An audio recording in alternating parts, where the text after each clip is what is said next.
Hey guys, welcome to Never Alone Homestead. My name is Cammie and I am out here into the raised beds that I just built.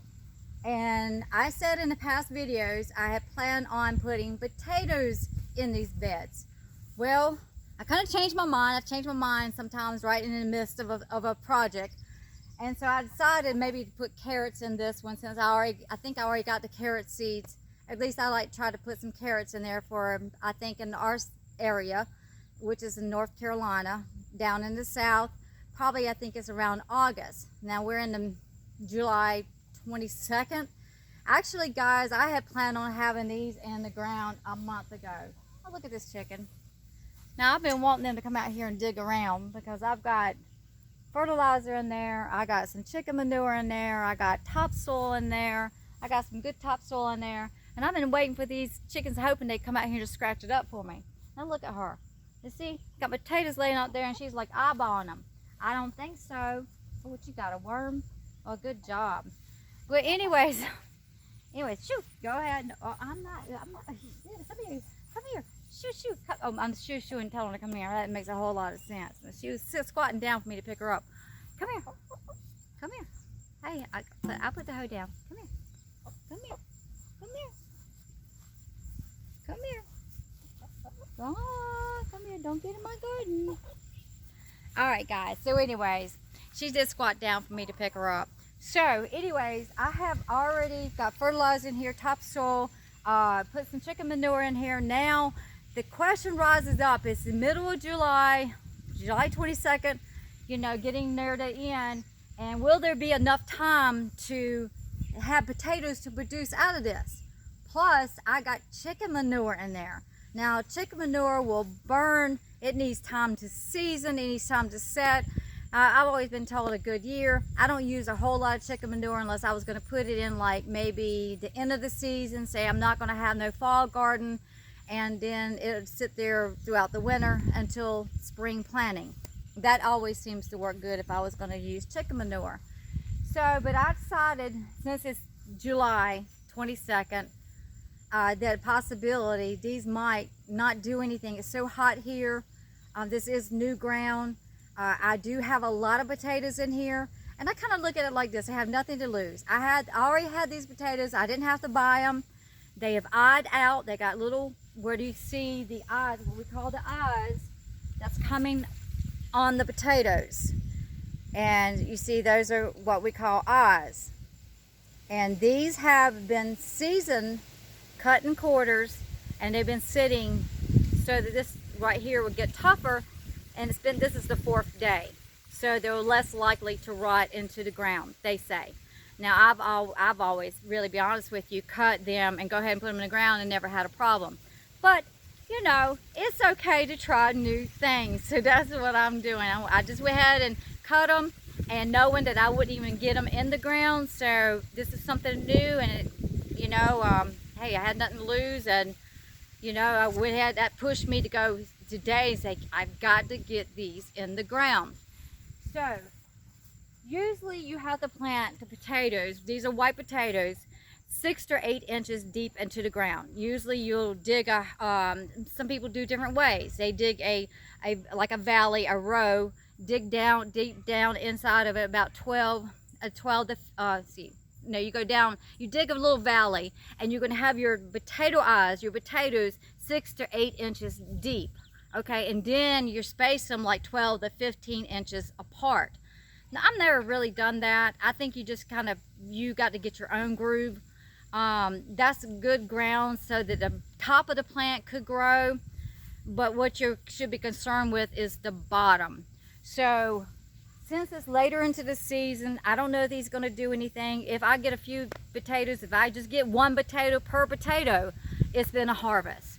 So I have already watered the ground, wetting it up, took the hoe and tried to scrape it around, mixed in that fertilizer, 13, and that chicken manure, which is a lot of nitrogen going on in there. But this is also how I look at it. If it doesn't do anything, it's preparing the ground for later on for planting. So guys, I'm not digging trenches. I didn't heel up. Usually in the garden, I would always take and heel my rows. I'm old school. That's the way I was raised. That's the way we did it. People do it different ways. You just have to find your own technique. Now, the reason I hoed it up because it just seemed to have more dirt around the plant, and I just seemed I got more potatoes and just kind of putting it down there. So this time I'm gonna be digging a hole. I'm gonna try to go 6 to 8 inches deep, or at least 6 inches deep. Just take a hole where these potatoes are at, dig a hole, stick them in it, cover them up. Since we are having a heat advisory now, I'm going to try to keep them watered, not too much, because it's not raining here yet, so it's I'm not have to worry about them rotting, but I also don't want it to dry out, my potato eyes to just die off on me. So guys, here we go. So what I'm going to do, since I've already got them basically where I want them at, where I think I want them at anyhow, I'm just going to pick up the potato that's cut in quarters, and I'm going to dig down and see if this works. And here we go. Set it in there, take that dirt, cover it back up, pick up the next one, dig down, set that potato in there, cover it back up, grab the next one, set it down there, and it's easy. And I'm just going to keep repeating that process until I have all these potatoes into the ground. Now, said 12 to 15 inches apart. These are not 12 to 15 inches apart. But, we'll see how they do. It's a raised bed. It might do fine. So, anyways, guys, that's pretty much it here today at Never Alone Homestead. My name is Cammie. We're planting white potatoes into the raised bed. We've cut the potatoes in quarters, let them season, the skin part kind of toughen up a little bit, at least 3 to 4 days. These are at their 4-day mark. And then we're going to plant them 6 to 8 inches deep. And if you're planting them in a bigger space, or you just want to space them out, you space them out 12 to 15 inches apart, so the top of the plant will bush out. And they say, you kind of do what you would go off is when that top dies out, you can pretty much know this time to start digging your potatoes up. What I usually do is I look at the top of the plant, and I also take my little finger in my hand and dig up under there and kind of feel how these potatoes, how they're doing. Just reach my finger down in there and see if I can feel, how big the potatoes are, if they are they doing anything, and go off on that. Now, if they die out, the tops die out, should I say, then definitely go ahead and dig them up, because you don't want your potatoes to rot in the ground. They might preserve a little bit longer. It depends on your climate.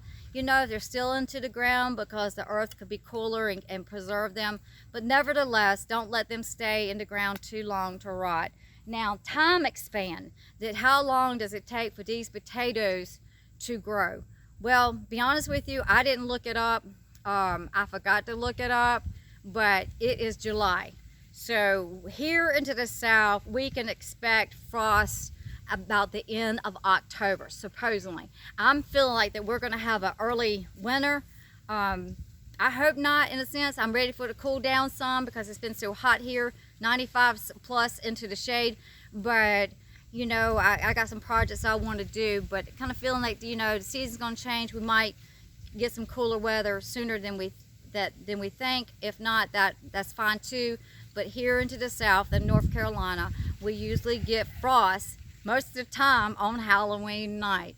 So anyways, y'all get your garden going, prepare for your future, prepare your life, prepare your dreams, prepare your visions. Don't stop. Don't look at the situations and circumstances around you. Don't get in fear and doubt and unbelief of this COVID virus. Just prepare your life. Take what you got, use what you have, and just make your life better. Whatever dream you got in your heart, go after it. Then if you start pursuing that just a little bit by little bit by little bit, then one day you'll look up and see that dream is fulfilled. The Bible talks about that they possessed the land, talking about the Israelites. When God had led them out and they was wandering around into the wilderness, they possessed the land. They possessed, overtook their enemies little bit by little bit. So little bit by little bit, they eventually did end up into the promised land. And those that was in doubt and fear and unbelief, well, they didn't make it to the promise. So I'm here to encourage you to continue on into the dream and the vision and the promise that's been placed in your heart by God, who gives dreams and visions and always gives us a word of encouragement, and the promises He's spoken over our life shall come to pass. It cannot fail, because that will make God a liar, and He's not a liar. So everything He's spoken over your life is coming to pass. All you got to do is continue on, possess the land, continue on doing your dream and vision little bit by little bit, and you'll look up and you'll give God all the glory and all the praise and all the honor. I promise you, you'll do that. So y'all, looking forward to when these babies grow up, because I'm believing for a harvest of these potatoes. This is my first planting into these raised beds. This is future planting, preserving my future. Preserve your future. Get a strategy. Get a plan. Get going. God bless you, and remember, make it a great day.